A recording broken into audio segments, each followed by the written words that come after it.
tiempo libre, filosofía con los frenes, y también se va a conferencias en otros países a hablar de cómo pueden mejorar los servicios financieros en Panamá. Tenemos el privilegio de que el man hoy nos venga a hablar de hacks que aprendió de la filosofía estoica, y cómo les han servido y cómo lo pueden aplicar a ustedes. Hey, gracias Felipe, siempre un honor tenerte aquí. Gracias por la invitación. Eso. Esto era para arriba o el siguiente, ¿no? Abajo. Para abajo. Era que no tenía sentido, ¿cierto? Bueno, no, gracias a todos por venir y por interesarse en todas estas guías de este coleccionista de guillados, que la verdad es que él hace un servicio público importante de reunir a gente para discutir este tipo de cosas, porque yo creo que sí, aunque no sepamos qué le vamos a sacar a esto, la verdad es que yo sí creo que este tipo de wondering sí es bueno, porque uno conoce a gente de todo tipo, ¿no? Este señor, les voy a leer un pequeño quote que él decía en sus meditaciones. Este es Imperator Caesar Marcus Aurelius Antoninus Augustus. Ese era el nombre oficial de Marco Aurelio, uno de los 5 buenos emperadores romanos y además uno de los más famosos practicantes del estoicismo. Y él decía en sus meditaciones que uno tiene que empezar cada día diciéndose: hoy me encontraré con interferencias, ingratitud, insolencia, deslealtad, mala voluntad y egoísmo, todo ello debido a la ignorancia de los ofendedores que no distinguen el bien y el mal. Pero yo he visto la belleza del bien y la fealdad del mal y reconozco que el malhechor tiene una naturaleza semejante a la mía. No la misma sangre, pero sí la misma mente. Por eso no puede herirme. Y yo empiezo con esto porque... déjame ver si esto sirve.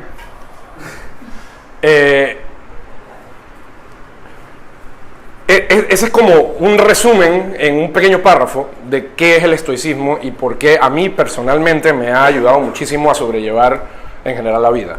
Y quisiera compartir esto con ustedes por si les sirve, por si están enfrentando cosas, que todos lo hacemos. Y para empezar, para los que no saben, sé que aquí hay varios medio estoicos guillados, pero los que no saben qué es el estoicismo es una filosofía, una escuela filosófica. Antes de que surgiera el cristianismo, que bueno, es todavía la religión dominante que tenemos hoy, la gente tenía su religión, donde iban al templo de Júpiter y adoraban a Júpiter, y además tenían su escuela filosófica. O sea, la gente hacía las dos cosas. Bueno, los que no eran esclavos, por supuesto. O sea, ahí había un problema, digamos, de propiedad sobre otras personas, que por suerte ya medio que se ha solucionado en la mayoría del mundo. Pero en el año 300 a.C., un tipo que se llama Zenón de Sitio fundó una escuela filosófica que se llama la filosofía estoica hoy, y por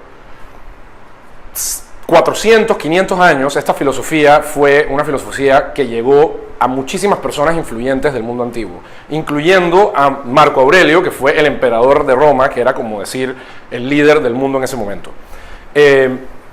Entonces, lo que yo quiero hacerles a ustedes, además de decirles que este tipo de cosas existían y que la gente normal las hacía, no la gente normal, perdón, la gente que no era esclava, hacía este tipo de cosas, además de su religión y además de su vida, y además de su trabajo y además de todas las cosas que hacía, ¿no? Para que tal vez pensemos en qué estamos haciendo nosotros, que no tenemos como este pedazo de vida hoy. Yo quería como aterrizarlo un poco más y en vez de enfocarme en la filosofía de vida, enfocarme en cómo esto nos ayuda en el mundo moderno de forma sencilla. O sea, como básicamente un resumen práctico de cómo este tipo de forma de pensar nos ayuda a sobrellevar nuestras dificultades. Entonces, este es el mundo moderno, ¿no? Es una señora ahí atrapada en un metro y todos tenemos problemas, frustración. Hay algunos de nosotros que odiamos nuestro trabajo, hay algunos de nosotros que odiamos hacer los mandados que mencionaba Rey, la depresión, tenemos rabia frente a otras personas, alguien que nos gritó en la calle, algún pendejo, nuestra familia, algún ingrato, Cheyo Gálvez hablando en la asamblea, o sea, el tranque. O sea, esto es parte de la vida moderna, y esto, si bien existía en el mundo antiguo, en la vida moderna estamos, tal vez gracias a la tecnología y otro tipo de cosas, si no la manejamos bien y no manejamos nuestra atención, y aquí estoy robándome de la exposición anterior, nos podemos sentir más solos que nunca. Y yo estoy seguro que muchos aquí en este cuarto han sentido este tipo de cosas. O sea, ustedes han sentido esa impotencia, esa frustración, esa decepción de otras personas o con ustedes mismos. O sea, ustedes quieren lograr algo, no lo logran y ustedes se autoflagelan en la noche, se deprimen, lloran solos. O sea, esas son cosas que pasan. son cosas que pasan. Obviamente la vida no es solo así sombras y oscuridad, pero esto es una parte importante de la vida, o sea, esto no va a cambiar, ¿no? Entonces tenemos, eso en resumen son emociones negativas, o sea, tenemos emociones negativas constantemente y son una parte importante de nuestra vida. La filosofía estoica, de forma práctica y sin enfocarnos ya en la parte metafísica de que uno tiene que ser virtuoso porque ese era el diseño de Dios, del Dios romano y como ellos lo entendían, ¿no? Sin meternos en esa parte medio mística o metafísica, esta es la parte que a mí me interesa y que a mí me ha servido mucho, ¿no? Que es controlar las emociones negativas. O sea, cuando la gente habla y le dices que esa persona es muy estoica, el uso coloquial de la palabra es que esa persona no tiene emociones, ¿no? Esa persona es muy dura, es como una piedra, es impenetrable, es como un robot. Eso nunca fue así. Ninguno de los practicantes del estoicismo, ni Marco Aurelio, ni Zenón, ni Séneca, ni ninguno de ellos, abogaba por nada como eso. Ese ha sido como el lenguaje coloquial que nos ha, o sea, el significado coloquial de esa palabra que nos ha llegado a nosotros. Esto realmente, lo que ellos dicen es, controlemos las emociones, sí, pero solo las emociones negativas. ¿Y por qué pongo aquí este bell curve? Esto digo, es una campana, digamos, pero está left skewed, es decir, está movida hacia la izquierda, hacia las emociones negativas. Nuestro estado mental es un promedio de las emociones que tenemos. O sea, nosotros tenemos emociones negativas y positivas. Si la mayoría de las emociones que sentimos, y esto es una sobresimplificación psicológica probablemente, y tal vez algún psicólogo me dirá que estoy hablando paja, pero yo lo veo así. Si nosotros tenemos la mayoría de nuestras emociones, o la mayoría de las emociones a que nosotros les prestamos atención, de nuevo, son negativas, nuestro estado mental va a ser negativo. O sea, este es el promedio, este va a ser como el default state en el que estamos. Si nosotros controlamos las emociones negativas, es decir, las bloqueamos o de alguna manera las reducimos o de alguna manera las amarramos, lo único que van a quedar son emociones positivas, que vamos a empezar a sentir y que tal vez vamos a empezar a notar porque vamos a tener más tiempo libre de atención y vamos a haber neutralizado el efecto de esas emociones negativas. No es que las vamos a eliminar probablemente por completo, pero si logramos algo así, nuestro estado mental probablemente va a ser, dependiendo, digo, no sé cuál es, si es la mediana o el promedio, etcétera, pero el punto es que de todas las emociones que sentimos, la mayoría van a ser positivas. Entonces nuestro estado mental se va a volver algo positivo, algo que se autoalimenta y no nos vamos a sentir como la señora esa que está ahí atrapada en ese vagón de ese metro que vimos antes, ¿no? Y eso es lo que me ha llamado a mí la atención del estoicismo, es básicamente neutralizar o controlar lo más posible las emociones negativas y permitir que las emociones positivas nos dominen. De hecho, en uno de los libros que me he leído, que les voy a recomendar al final y todo, pero para no confundirlos con fuentes ni nada, lo que los practicantes del estoicismo reportan es, y lo llaman así en el libro, sudden outbursts of joy. O sea, uno está en un tranque y si uno ha controlado sus emociones negativas, uno de repente nota la belleza del cielo en ese tranque y uno dice, wow, mira el cielo. Y está el tranque ahí, o sea, está el tranque ahí, está probablemente Cheyo gritando en la asamblea, diciendo sus estupideces, está el tipo pitándote atrás, está todos los mismos problemas, pero tú notas ese cielo tan hermoso que está afuera en ese momento, o oye el sonido de la lluvia cayendo sobre el techo del vehículo en el que estés, porque bueno, todavía no trabajamos tanto, etcétera, ¿no? Entonces, si nosotros logramos controlar las emociones negativas, vamos a poder notar estos momentos, y si notamos estos momentos, la verdad vivimos una vida más agradable, más tranquila, más apacible, y nos deja tiempo para de verdad enfocar nuestros esfuerzos en las cosas que nos importan. Entonces, lo que quería presentarles hoy ya con este contexto, digamos, de qué es el estoicismo, es cómo, en mi opinión, se ve, y en la opinión de algunas como fuentes que he leído, etcétera, se ve ese mind hack estoico, pero para los tiempos modernos. De forma práctica, cómo ustedes pueden empezar a practicar este tipo de cosas sin que sea muy difícil y empezar a ver efectos. Así de sencillo, es como un playbook, ¿no? Entonces, lo primero, visualización negativa. Y esto es algo medio contraintuitivo porque yo se lo dije a mi mamá y mi mamá dice que qué horrible suena eso. Pero visualización negativa es básicamente poder entender que las cosas no son permanentes.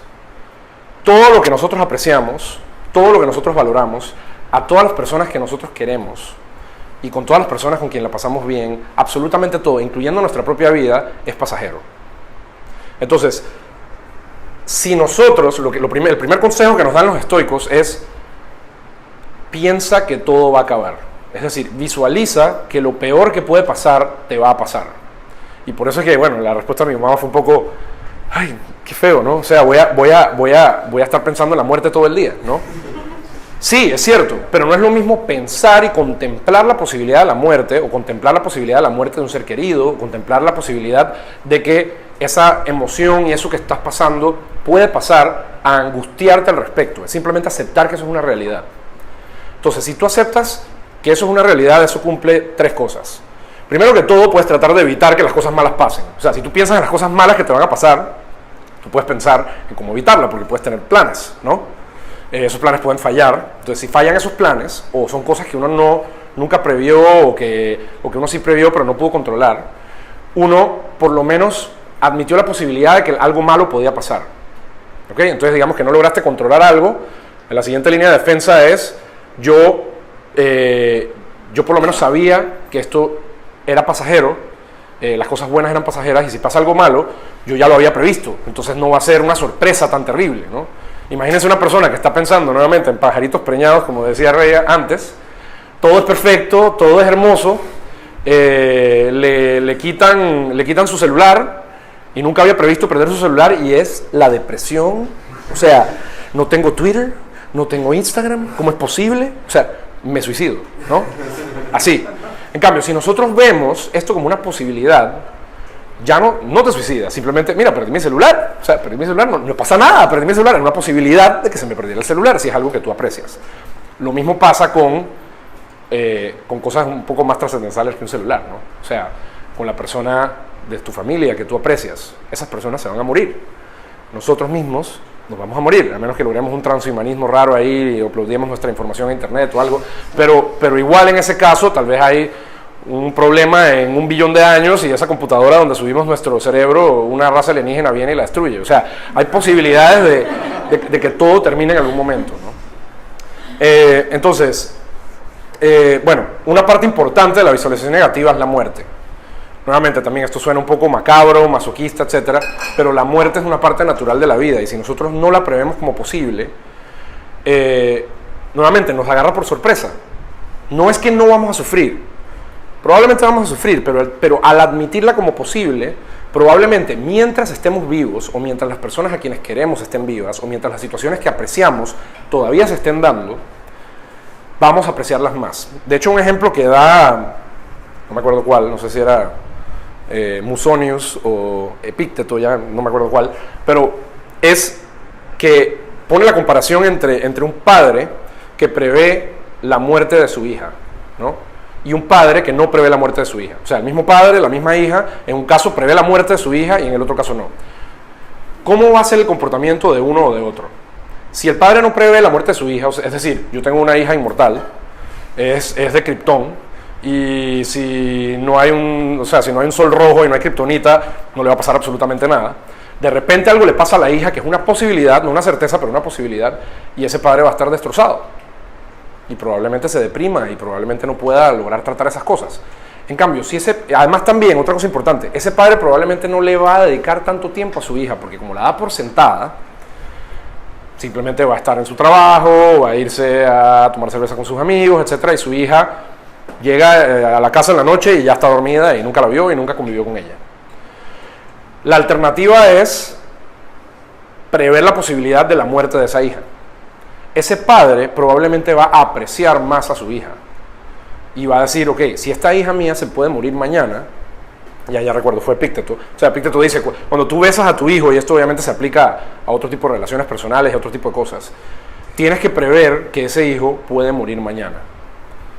Entonces tú vas a valorar ese momento muchísimo más a que si fuera un momento trivial, ¿no? De llegar y solo decir: hey, chao, hasta mañana, porque, bueno, mañana es uno de los días infinitos en que vamos a vivir, ¿no? Obviamente eso es falso.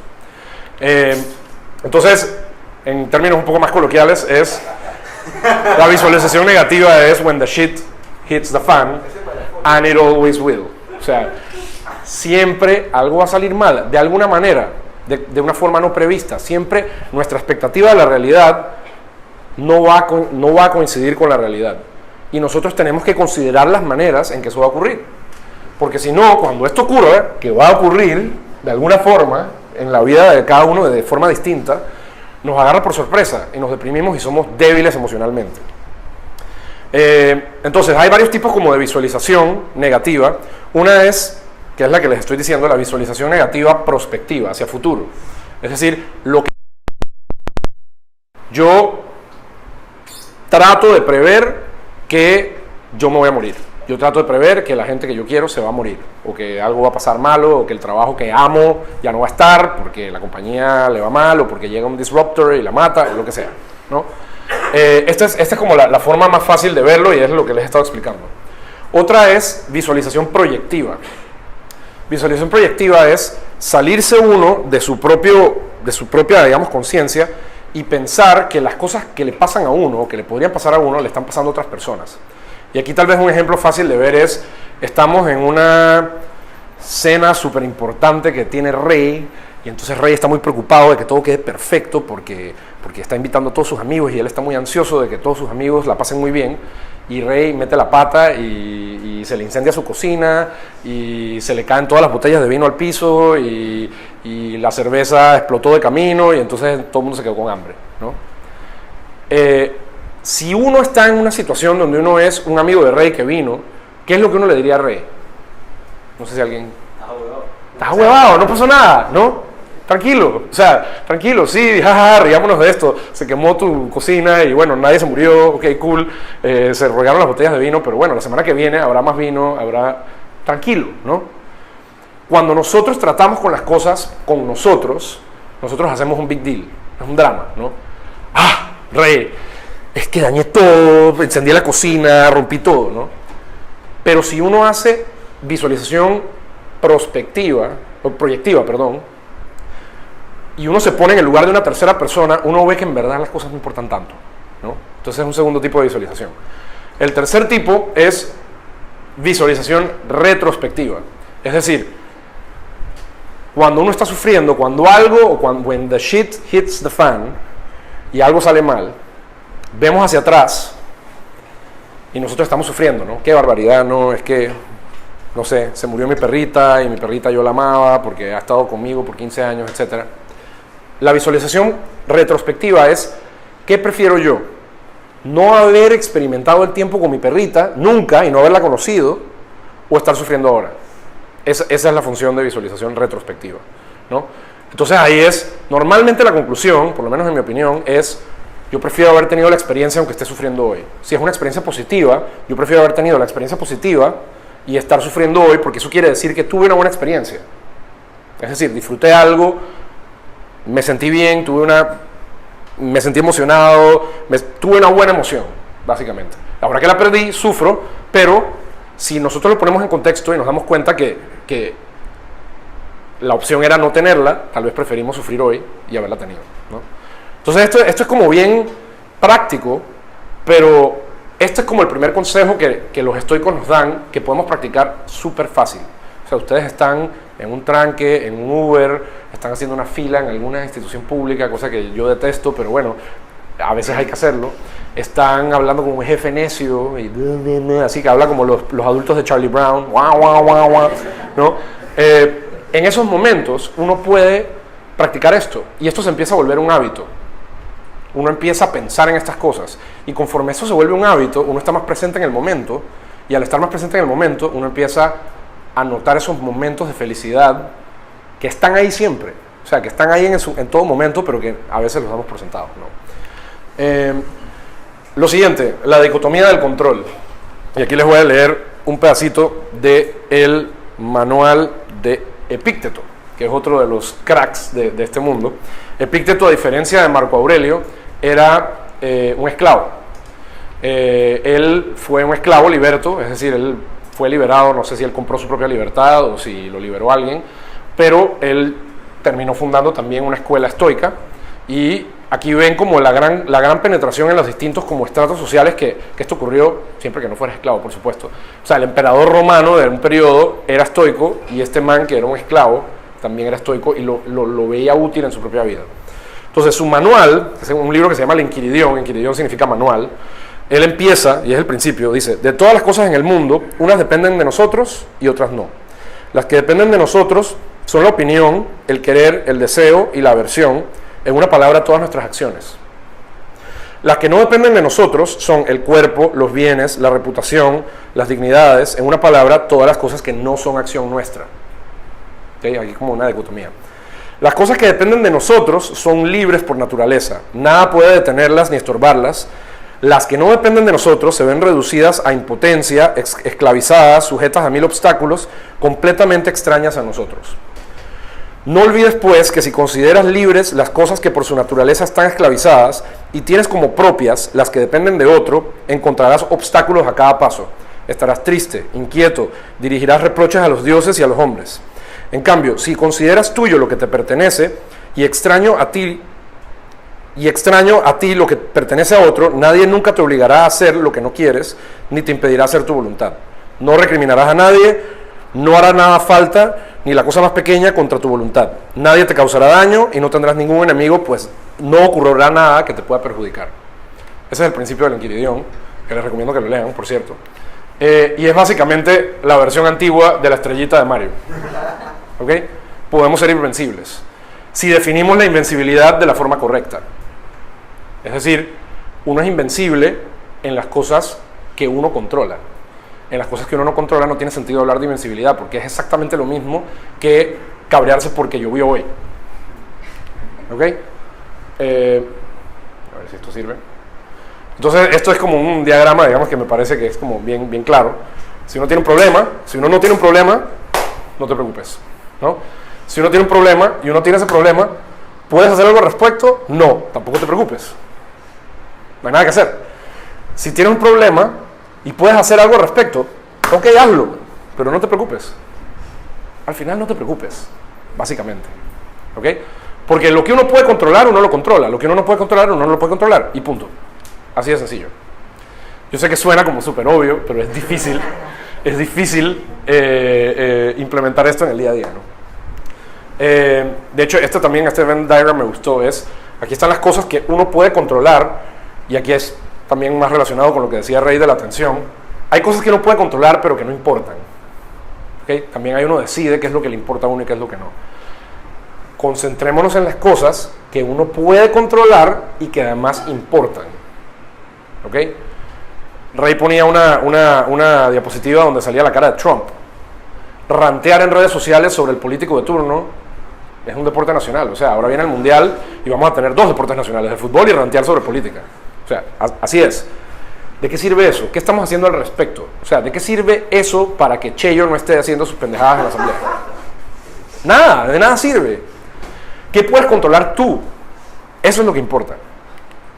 El tercer consejo que le dan a uno es fatalismo. Fatalismo es aceptar algo como dado. ¿Ok? Y no es fatalismo total el que los estoicos proponen. Es fatalismo en relación con el pasado. Es decir, el pasado ya pasó y el pasado, por definición, es algo que no puedes controlar porque es el pasado. ¿Ok? Pero nosotros, como seres humanos, también es muy común que nos mantengamos atados al pasado y sigamos sufriendo por cosas que pasaron y que no podemos controlar. Nuevamente, como lo que decía Epicteto ahora, no podemos, o sea, es una cosa que no es nuestra, el pasado no es nuestro, el pasado ya es de, yo no sé, del universo, de whatever, lo que nosotros pensemos metafísicamente, pero simplemente el pasado es el pasado. Entonces hay muchísimas personas a quienes les pasa algo en 5 segundos, no sé, los atropella un carro. Ojalá que a nadie le pase eso, pero les atropella un carro y pierden un brazo, por decir algo. Eso pasó en 1 minuto. Y pasan 40 años sufriendo por ese minuto. O sea, nuevamente es fácil tal vez decirlo si no tiene los brazos, pero nuevamente hay visualización negativa. Pensemos que, si tenemos los 2 brazos, podríamos no tenerlos, ¿no? O sea, entonces cuando estemos agarrando una cerveza, mira, estoy agarrando la cerveza con mi brazo, ¿no? Y eso se vuelve un highlight del día. También el presente, hay que ser fatalista con el presente, porque a pesar de que el presente es el único momento en el que estamos, tampoco lo podemos controlar. Yo no puedo controlar que estoy en este momento diciendo la letra O, pero ya esa O es el pasado. O sea, El presente pasa y uno no lo puede controlar. Lo único que uno puede controlar son las acciones propias en el futuro, ni siquiera las acciones de otros en el futuro, ¿no? Entonces, si uno es fatalista sobre el presente y sobre el pasado, uno quita un montón de enredos y problemas mentales, uno como que libera parte del disco duro. O sea, así como cuando la computadora o el celular le dice, tu celular ya se llenó, borra todas las porquerías que te mandaron por WhatsApp, ¿no? Uno emocionalmente puede borrar las porquerías que uno tiene del pasado, sin olvidarlas necesariamente, pero simplemente dejar de cargarlas. Ya se te llenó o libera parte de esa memoria que tienes del pasado y del presente y deja atención, energía, recursos para enfocar lo que vas a hacer hacia el futuro. Nuevamente, suena súper sencillo, pero es muy difícil de practicar. El último, que me parece que es aún el más difícil, es autolimitación. Y aquí hay dos estoicos que eran muy famosos en este tema. Uno se llamaba Rufus Musonius, como ven los nombres eran bastante diferentes a los nuestros de hoy. Y el otro, Catón. Había varios Catones, Catón el joven. Catón era senador en la República Romana. Él no escribió tanto sobre estoicismo, pero él era un practicante de la escuela estoica. Y ellos dicen que, además de todas estas cosas que hablamos antes, uno se debe autolimitar. Autolimitar por una razón específica. Porque si uno tiene la fortuna de que no le pasen cosas malas, o que no le pasen todas las cosas malas que a uno le podrían pasar, uno igual debería practicar y vivir como si a uno le pasaran cosas malas. ¿Okay? Aquí ya también, nuevamente, mi mamá, pero ¿qué es ese masoquismo? O sea, ¿por qué? ¿No? Bueno, uno tiene que mejorar su zona de confort. O sea, si nosotros no practicamos nunca lo que nos puede pasar, no es solo preverlo, sino practicarlo, entonces nunca vamos a crecer. Nadie está diciendo que vayas y te tires de un edificio en la avenida Balboa, o sea, tampoco, ¿no? Pero, por ejemplo, una cosa que hacía Catón era que en su época vestirse de morado así bien oscuro, era fuera de moda. Era algo ridiculizado, era como tacky, o sea, era feo, ¿no? Entonces él se vestía de morado, él agarraba una túnica y se vestía de morado y la gente lo veía y dije, este loco, mira, es un excéntrico, Catón, qué raro. Y él lo que quería era experimentar ser objeto de crítica, experimentar cómo se sentía ser ridiculizado por otras personas. ¿Por qué? Porque cuando fuera ridiculizado en otro momento donde no dependía de su ropa, sino que dependía de alguna otra razón, alguien lo quería buliciar o algo así, él ya había practicado, ya se había entrenado. Entonces tu respuesta es más predecible. Tú puedes responder frente a esas cosas de forma muchísimo más efectiva a que si te agarra por sorpresa, ¿no? También, de hecho, otros de ellos mencionaban que una manera de practicar esto es no comer, o sea, limitarse, sentir frío, o sea, cualquier cosa que ustedes consideren, no usar el celular por un día, si eso es algo que es un placer muy grande para ustedes, cancelar su cuenta de Netflix por un mes y no ver Netflix por un mes. Yo no sé, o sea, cada quien define qué es lo que quiere hacer. Y nuevamente no lo hagan con el objetivo de autoflagelarse y decir, es que yo estoy haciendo aquí una manda, ¿no? Una manda de cuaresma, porque, digo, respeto quien lo hace por razones religiosas, pero esto es otra razón, esto es otra forma de hacerlo. O sea, si lo quieren hacer por razones religiosas, háganlo por razones religiosas. Pero esto tiene otro objetivo, ¿no? Es practicar para lo que puede pasar en el futuro. Entonces, este es el resumen. No, visualización negativa, dicotomía del control, es decir, hay cosas que controlamos, hay cosas que no. Aquí hay algo importante que se me olvidó mencionar. Hay algunas cosas que no controlamos, pero que nuestras acciones sí logran afectar. Y el ejemplo que ponen algunas personas es los deportes. Por ejemplo, si uno está jugando un partido de fútbol o un partido de tenis o un partido de cualquier deporte, uno no puede controlar si uno va a ganar el partido. ¿Okay? Entonces lo que alguna gente tal vez diría es, bueno, en la aplicación del estoicismo no voy a practicar, no voy a hacer nada, porque como no puedo controlar que voy a ganar, chill, no importa, no hago nada, ¿no? Lo que dicen es, en ese tipo de cosas, obviamente practicar sirve, ¿no? Y practicar sí mejora tus chances de ganar. Pero si tu objetivo es ganar, puede que te vayas a decepcionar. Internaliza el objetivo y es, voy a hacer el mejor partido de fútbol que yo puedo lograr, o voy a hacer la mejor práctica de tenis que yo puedo hacer, o voy a hacer la mejor preparación para esta reunión, o voy a escribir el mejor blog post que puedo yo escribir, no importa si alguien luego me dice que es una porquería. Pero yo sí controlé lo que yo podía controlar. Normalmente una de las cosas que están bajo el control de uno son los objetivos que uno se autopone. Si los objetivos uno los pone fuera de su control, uno va a sufrir. Si uno se los pone dentro de su control, aunque uno pierda, uno se siente orgulloso. ¿Okay? Bueno, el fatalismo, lo que ya hablamos, y la autolimitación. Bueno, los estoicos a mí me encantan porque es como bien práctico esto. O sea, como ustedes lo ven, es simplemente como que hacerse una listita y hacer un hábito y empezar a ejecutarlo. Y los efectos en la vida de uno sí son bien intensos. Pero tiene como un feeling medio budista el tema. Entonces, por eso tengo aquí como un pedazo del Bhagavad Gita, que es uno de los libros no budista, este es hindú, pero de ese lado del mundo donde son bastante más conscientes de nuestro estado de ánimo y de este tipo de cosas, ¿no? Y lo han incorporado a sus religiones, no tanto como nosotros.